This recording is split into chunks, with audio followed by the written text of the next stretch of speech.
ঈদের তৃতীয় দিনেও কোরবানির বর্জ্য জমা হয়ে আছে ঢাকা দক্ষিণ সিটির বিভিন্ন এলাকায়। এতে দুর্ভোগে পড়েছেন এলাকাবাসী।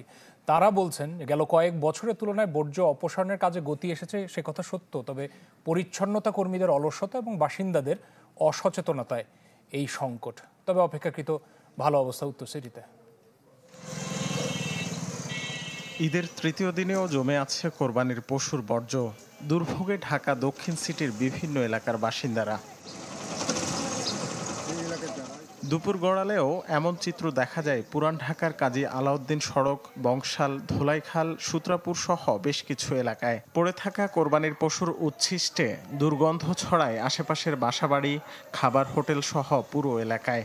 এর সঙ্গে যুক্ত হয় কোরবানির পশুর নতুন বর্জ্য, যা অপসারণে দেখা যায় ধীর গতি। আবার অনেকেই যেখানে সেখানে ফেলে রাখেন, যা নিয়ে তর্কে জড়ান পরিচ্ছন্নতা কর্মীরা।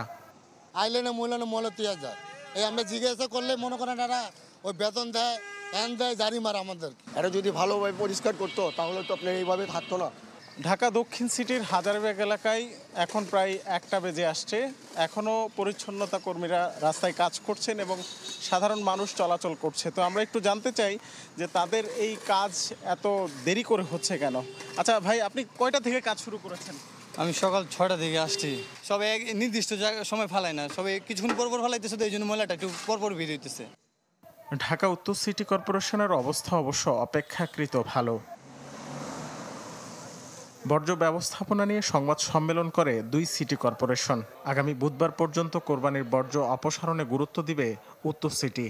আর দক্ষিণ সিটি দাবি করেছে শতভাগ বর্জ্য সরানোর।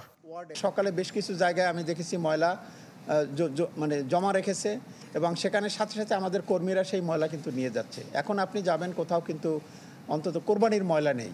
আপনি যদি ঢাকায় চলাফেরা করেন, যে উৎকট গন্ধ পড়ে আছে 2 দিন 3 দিন ধরে, এই পরিস্থিতি ঢাকায় নাই। ঈদের 3 দিনে বর্জ্য অপসারণের পরিমাণ ঢাকা উত্তরে প্রায় 21,000 টন আর দক্ষিণে 31,000 টন।